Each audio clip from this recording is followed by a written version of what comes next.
TJ Maslela, Palatable Politics, here at the B20, giving you a special series, the Palatable Business series.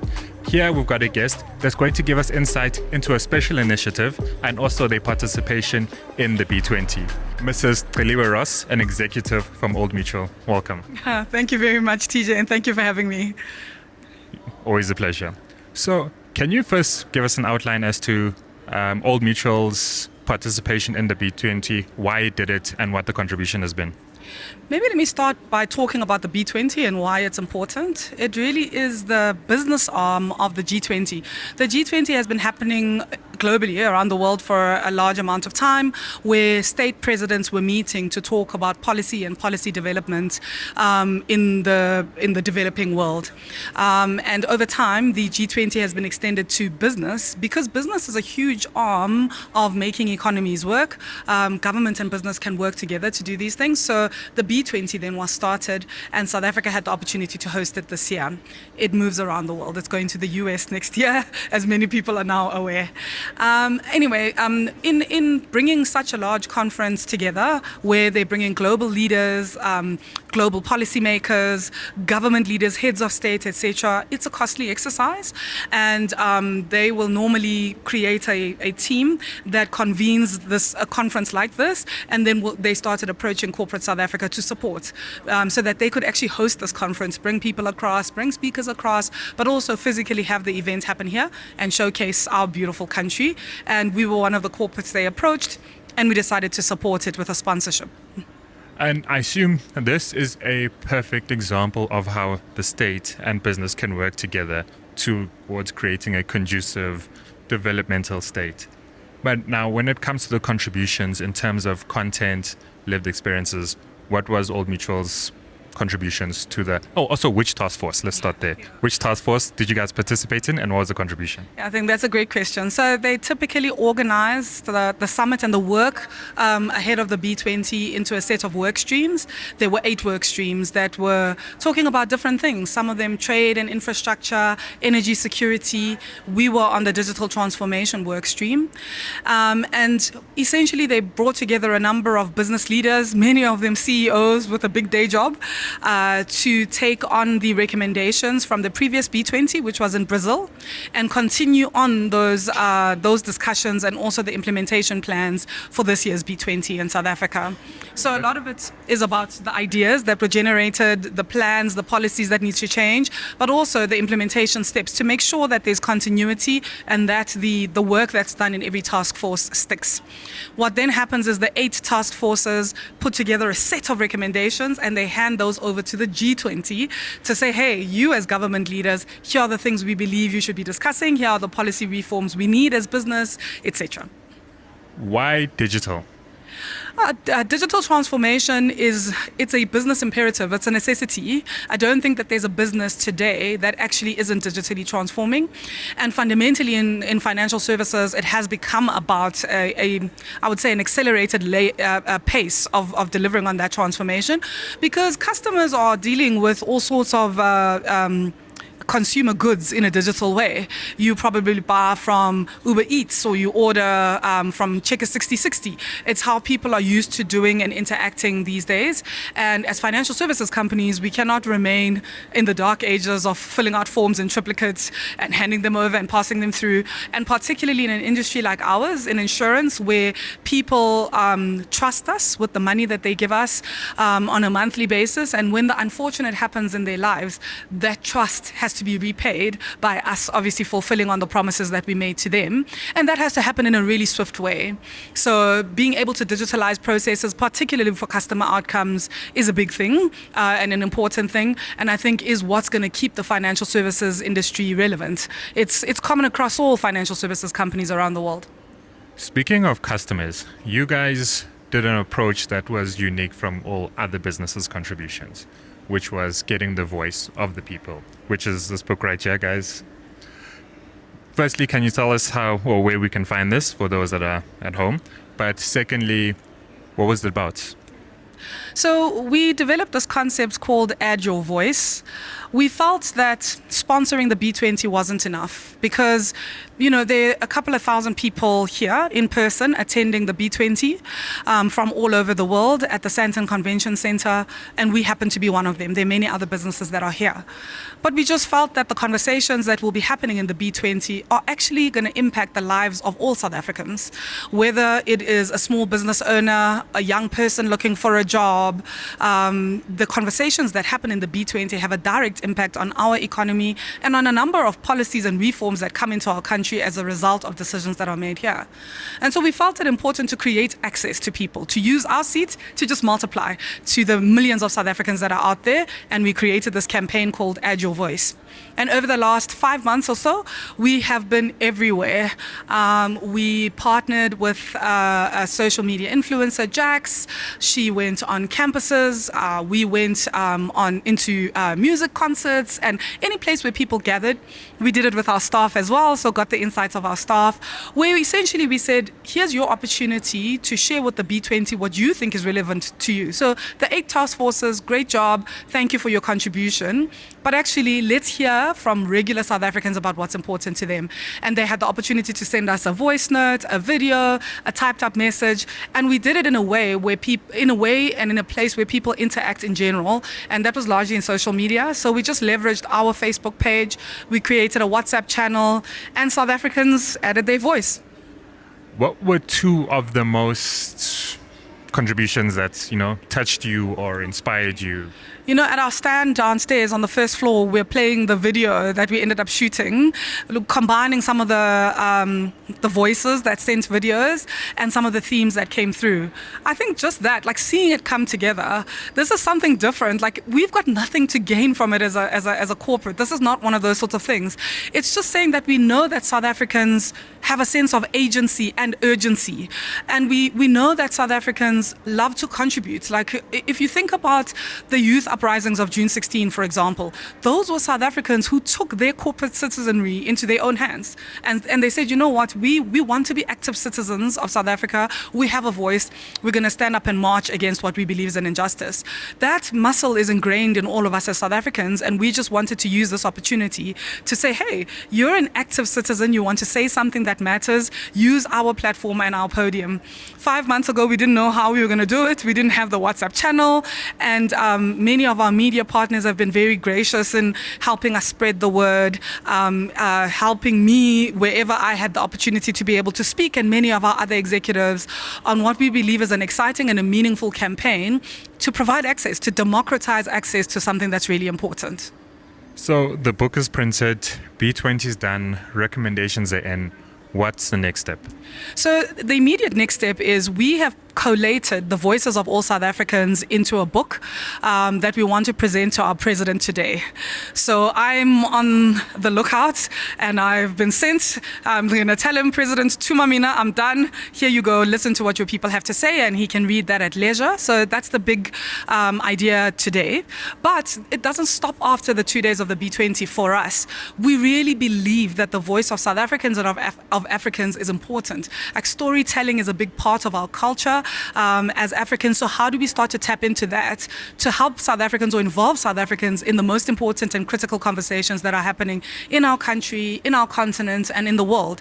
And how do we use our seat, our access, the places that we get to go to that sometimes other people, the general South African, won't be able to? So we attend the World Economic Forum, for example. How do we leverage our seat at WEF to be able to get the voices of South Africans there? When the national budget is tabled, we are in the room when the budget is tabled. How do we use our seat to give access to more South Africans, to bring the voice of those South Africans into those conversations? There's elections next year. There's all sorts of opportunities for South Africans to feel like they can be heard. And we just want to use our seat, wherever it may be, to create access to all South Africans.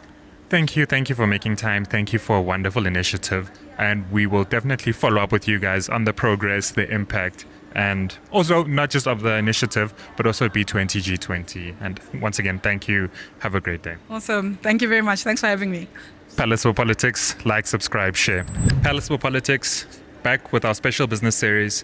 Right now, we've got someone that has been there from the start of this journey, that has co-chaired this journey under BUSA as the CEO of BUSA, but also the co-chair of the Local Business Advisory Council. Mr. Khulekani Mathe, welcome back, because he has been a guest before. Welcome back. Can you let us know how it all started and the highlights of this journey? Well, thank you. Thank you for having me back here. It's a less threatening platform.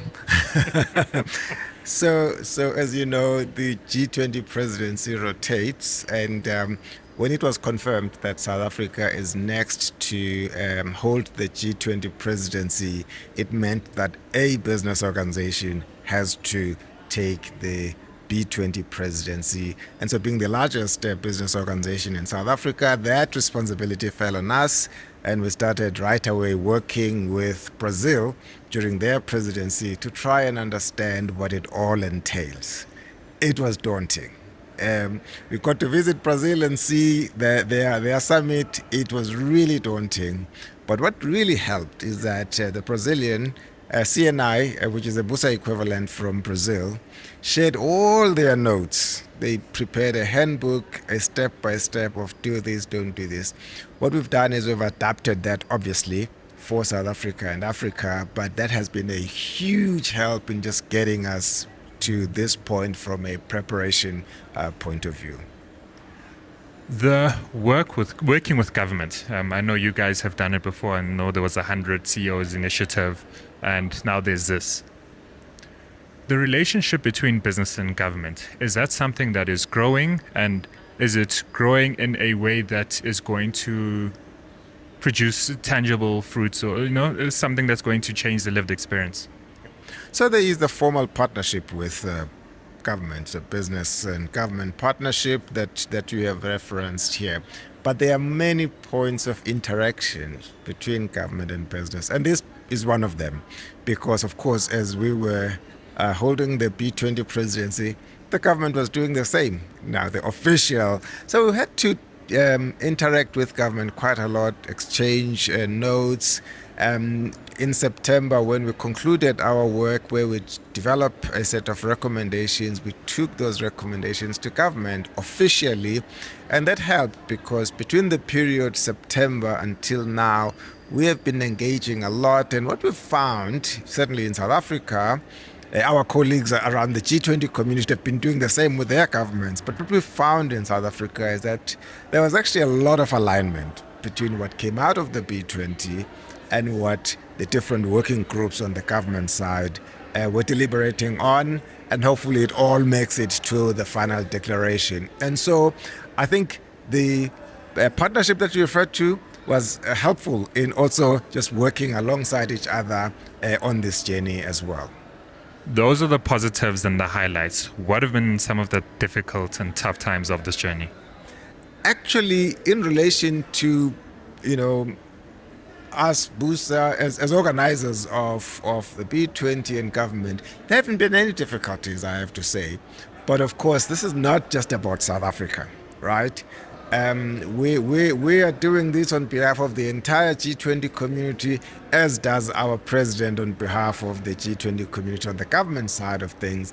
And of course, you can imagine that this being a really difficult year geopolitically, this presidency has taken place in an environment that is full of political noises, mostly negative. But of course, we also know that there are 19 other countries in the G20 that are very supportive. Their leaders are going to be here.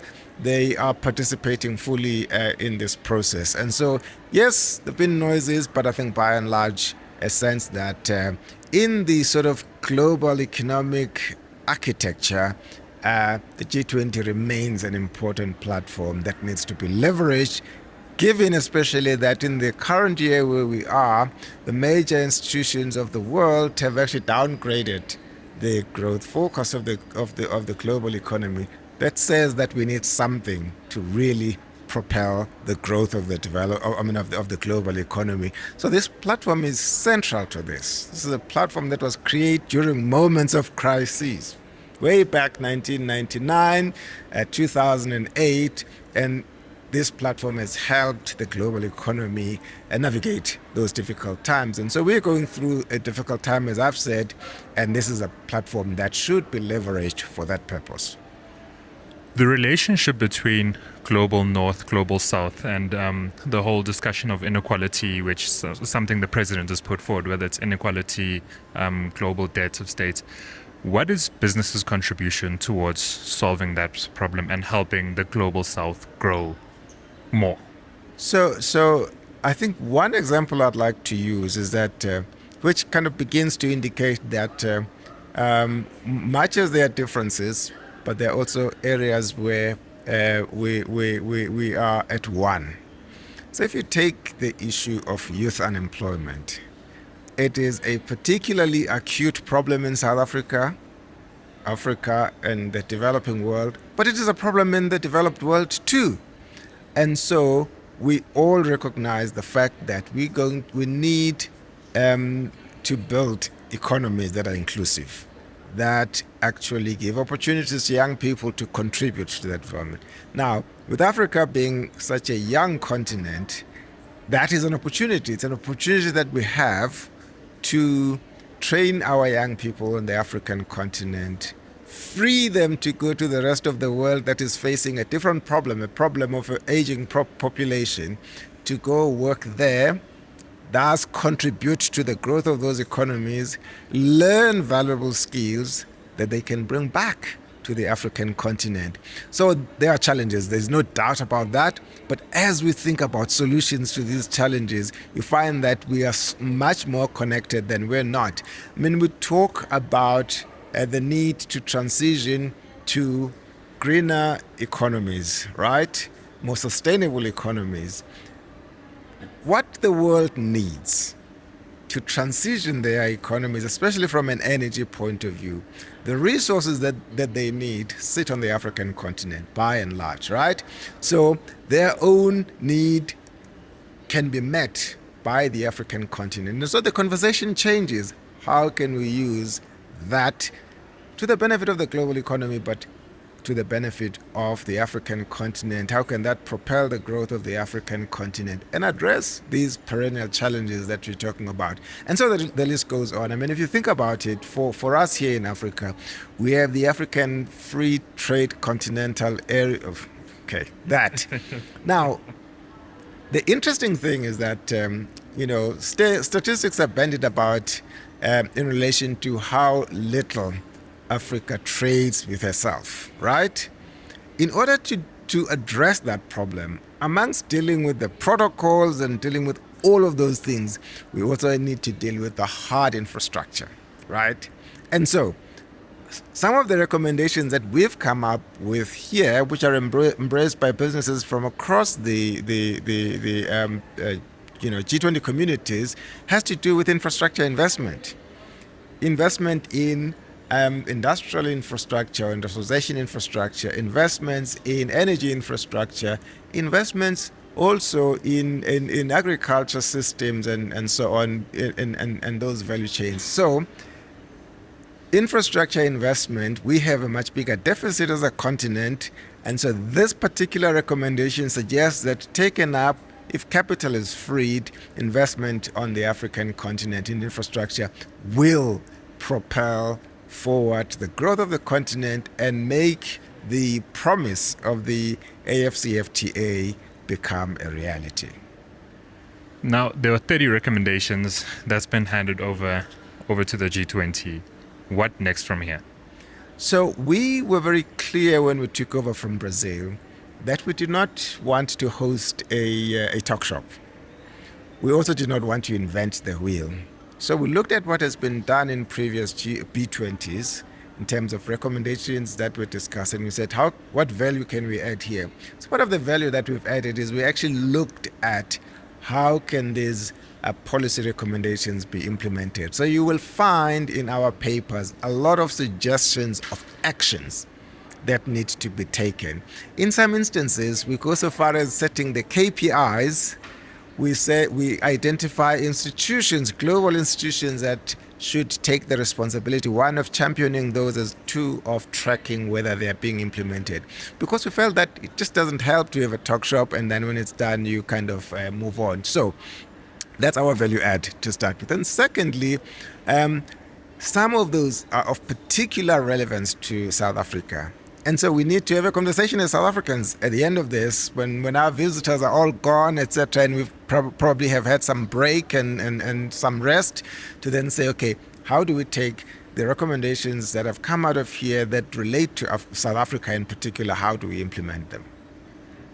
Thank you. Thank you for your insights and also giving us a well-run, logistically programmed, insightful, it was enriching. Thank you. Well done. Congratulations. And yeah.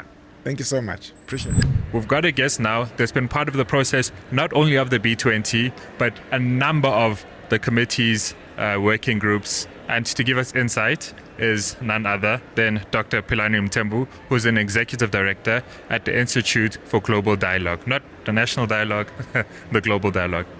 Please introduce yourself and how you got involved in the whole G20 process and your experiences. So basically, we are one of the co-conveners of the T20, which is the think tanks within the G20 ecosystem. There are 13 official engagement groups. The T20 is one of them. And we have been one of the co-conveners for that. So that's how we got involved. But we've been involved within the G20 space for a number of years now. So last year with the Brazilians, before that with the Indians, the Indonesians, before that, all the way going back even, to Germany's presidency in 2017.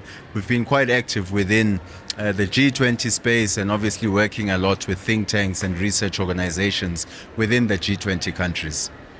From all of the information you are dealing with, I assume this think tank, what are some of the things that stood out for you and you are most passionate about, or this?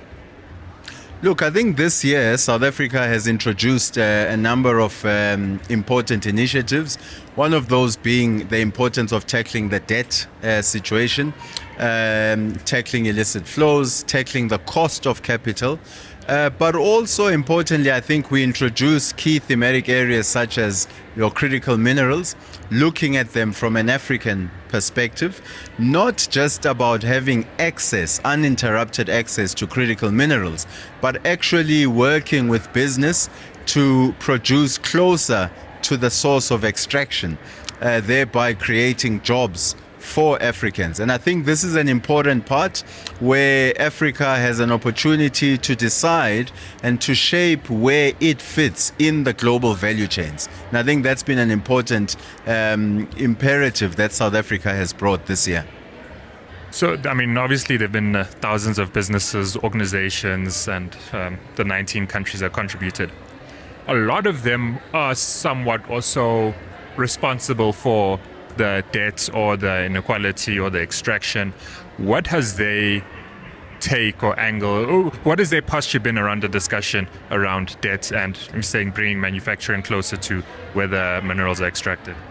The challenge is that you have different interests, right? So you have, we're all part of different global value chains. Now, you have corporations who are interested not necessarily in the manufacturing side, but they're interested in accessing these resources as cheap as possible and as uninterrupted as possible, irrespective of the political situation in those particular countries.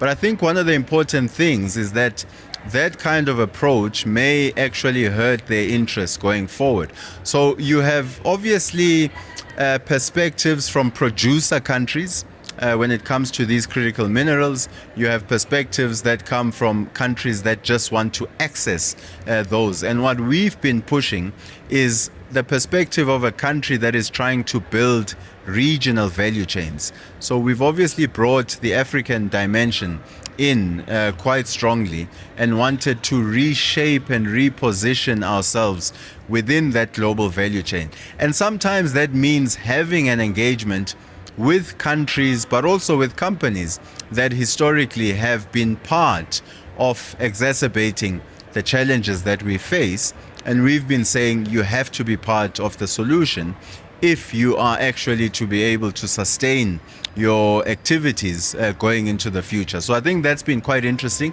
That's also an interesting thing about the G20 because it brings countries from all over, the global north, the global south, countries that are heavily industrialized, countries that have a lot of mineral resources. So it's countries with different dynamics. And in order to find consensus, a lot of negotiation takes place. And therefore, you have to understand and respect the perspectives that are coming from everyone in order to reach some kind of a declaration or consensus. The term consensus. In this process, we've heard a lot of it and the critiques of it that it's consensus. So, I mean, it's highly unlikely that everyone's going to agree on something. So you somewhat land up at a minimal decision. Has that been the case, or is it a bit different? How are we going to have the radical change, and not RET stuff, but using a consensus approach? No, I think, part of that is the nature of these global processes. Multilateralism does not move quickly. These processes do not move quickly. But what is important is that you're building on from previous presidencies of the G20 and you're keeping certain important issues on the agenda.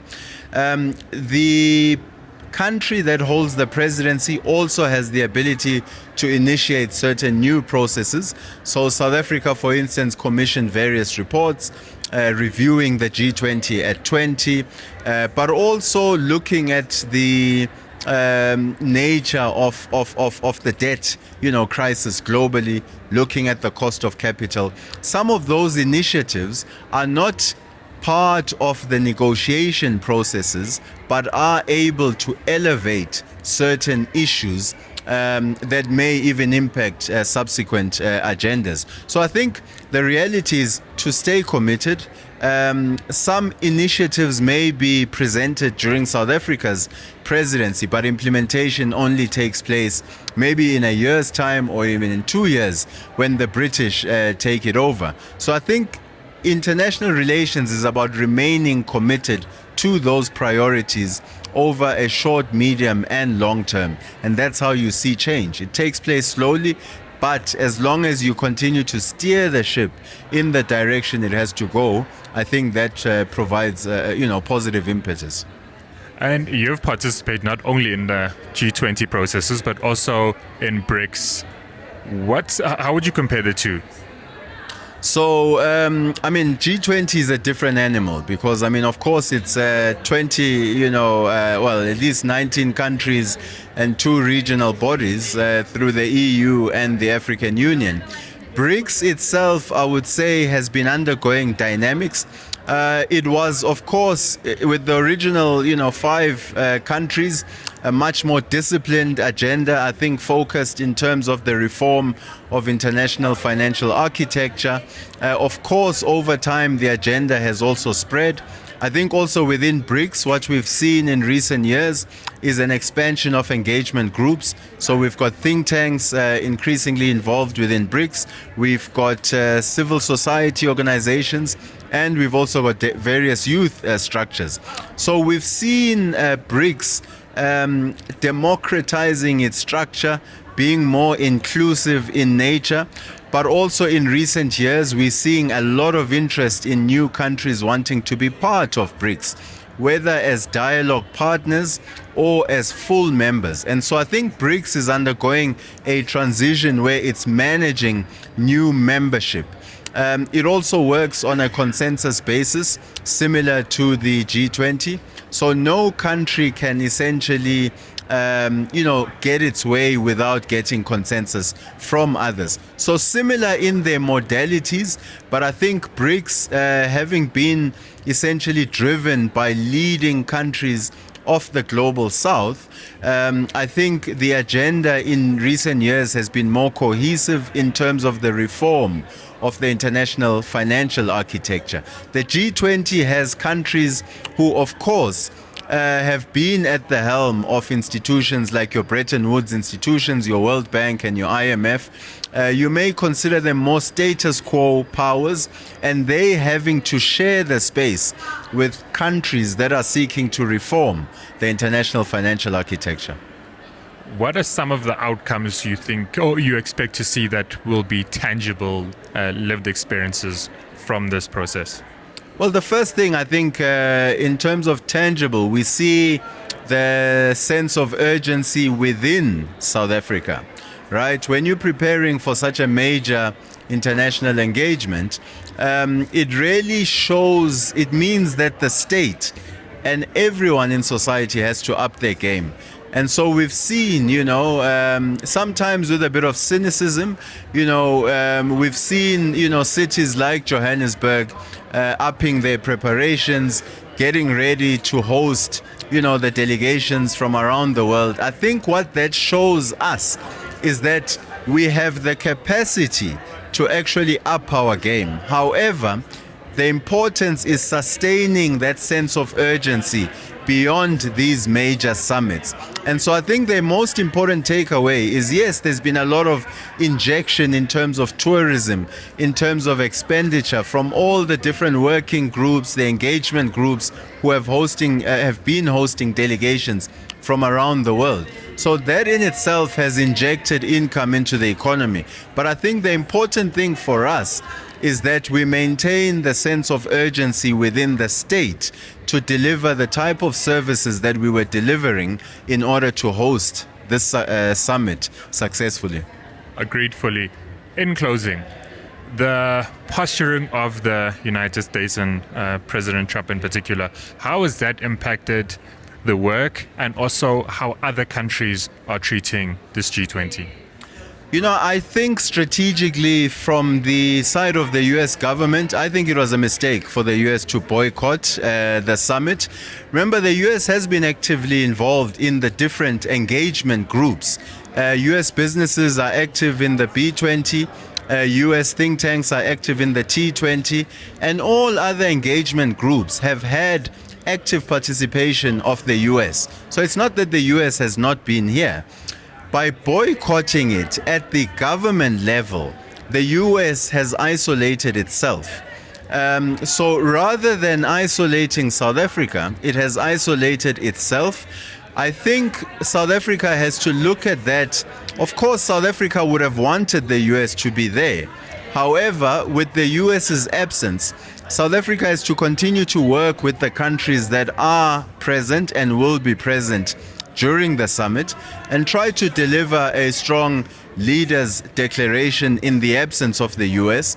If it is not able to deliver a leaders' declaration through consensus, then it has to deliver a strong statement from the chair, which is supported by the countries that are present. And I think what it has shown us, this absence of the US at a government level, it has shown a world that is changing and a world that is perhaps also learning to live without the presence of the US on certain global matters. Thank you. Thank you for sharing times and your contribution to this, and hope that it's going to contribute towards a better globe, better world, and better Africa. Thank you very much. We've got a guest, Dr. Ayanda Ntsaluba, who participated in the Trade Task Committee. So he's going to give us insights as to how he got involved, the process, outcomes, and his journey. Welcome back to the podcast. Thank you. Thanks, TJ. Can you walk us through how you got involved? Well, first of all, I'm a member of the Discovery, which is where I work. Is a member of BUSA, is a member of PLSA. But essentially what happened is that you got invited to the task teams, and usually that was coordinated by the leaders of the task teams. So in my case, I was invited to participate in the Trade and Investment task team, which was led by Ms. Mabuza. Now, the task team itself, there were coaches, and there were people, generally some from South Africa, from some other parts of the world, who were active participants in the task team. And the format really of the task teams were that, as you heard, South Africa's approach right from the start was not to start everything anew, was to build on what has come out of the previous presidencies, but focusing in the case of this task team on issues of trade and investment. And essentially what happened was the packaging of information and probably a framing of some of the key questions that perhaps we should be grappling with in that. And what then followed was a number of meetings, virtual largely, where basically we're teasing out those issues.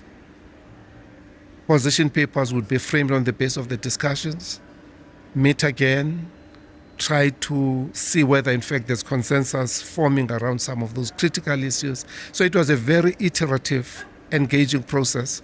And what to me I found very instructive was really a wide participation, not just of members of the G20 from the business point of view, but far much more also research institutions, sometimes drawing on the work of some prominent people who had insights into some of the areas that we're grappling with. So in a sense, I think I found it a very encouraging, very engaging, very deep, very detailed process. But going back to the original question, I was invited to join the task team, and that's how I ended up there. Did the task team explore why Africa doesn't do much trade with itself, and that most of its trade is out, but amongst each other? I mean, even despite the African Free Trade Agreement. Yeah. Yes, of course, there was reflection on that. I guess there were two approaches that were taken. One was precisely that: how do we build as African countries, first of all, on the African Continental Trade Agreement? But remember that the G20, the opportunity there is not so much for us to talk amongst each other, but it was far much more with a stronger emphasis on how do we position the continent to be an attractive investment destination for these other big economies, some of the members of the B20 and the G20, and also from some of the economies from the South in a sense. So it was both, but with a stronger bias towards how do we make the case for Africa. And obviously the African Continental Free Trade Agreement becomes a very important point, because in a sense, as you listen, even during the discussions today, a lot was said around the barriers to trade, both intra-African as well as barriers to trade in terms of what makes partners find it difficult to deal with the continent, which is essentially the issue that our markets as individual countries are very small, and our rules are so different from country to country, and so a country can decide and can see an opportunity in South Africa, but because the market is limited, it does not follow automatically that you can then trade in the neighboring countries. And so part of it was then to position the African Continental Free Trade Area, the opportunities it opens for us to open up this market of 1.4 billion people, which changes the game. It changes the way people begin to look at the continent.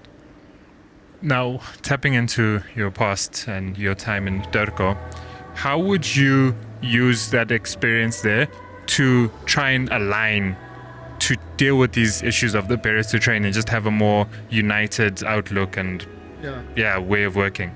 No, I mean, I think the starting point is to have, which is what has happened, the heads of state in the AU being confident on being comfortable with saying actually and coming to the conclusion that this thing is a significant barrier for us generally for our development, which is the decision that they took. The second issue is then for countries then to accede to the protocol, which now the majority of countries have done. The third step is then for the Secretariat, under the guidance of the Ministers of Trade and Industry, and obviously to try to craft a way that is, in a sense, makes it possible for countries to buy in now onto the next practical steps. Now, that is where an element of diplomacy is necessary, because countries have got legitimate fears. There are issues of national sovereignty. There are issues that countries are at different stages of development, and sometimes rapid opening up limits your chances about building your own internal capacity. So there's all of that to nuance. And so there's a lot of signaling around making sure that people are comfortable, that those who are relatively strong position, and South Africa then happens to be one of those countries that are in a relatively strong position because of the nature of our structure of our economy. It's a far much more diversified economy. And I think South Africa and other countries, they need to be clear and reassure the other countries that the intention here is not far much more to perpetuate, the relative advantage that you might have, but far much more to build together and make people see the bigger picture around that. There may be short-term losses in terms of the emotional issues around national sovereignty, but actually there are bigger gains looking forward. So it is a very delicate process to navigate. I mean, you can look at even some of the, if you look at the EU experiment and you try to track how it has happened over time, it's not been easy. You can see even now the countries that are moving out, these are very difficult. And they're talking about relatively developed economies. They're talking about a smaller number of countries. Now you suddenly bring that to about 53 countries in the continent, and really in very, very different stages of development. And secondly, some of them very, very vulnerable from the point of view of size. So I think it's a very delicate process. But when we communicate it externally, we have to give the confidence that this is something difficult as it is. We are not blasé about the difficulties, but actually we are convinced that because we can see the possibilities ahead, that we are far much more committed to making it happen. And I think that has just been the spirit. Agreed fully. In closing, what was your highlight of the whole G20 process, including this B20? I actually think, to me, this is what we were just talking to Lerato about, is just a sense of pride. Starting from yesterday, I just think South Africa carried itself throughout this process, but even at the culmination, with such dignity. And I think it was just touching to see us, especially when we consider the fact that we're not just talking South Africa now.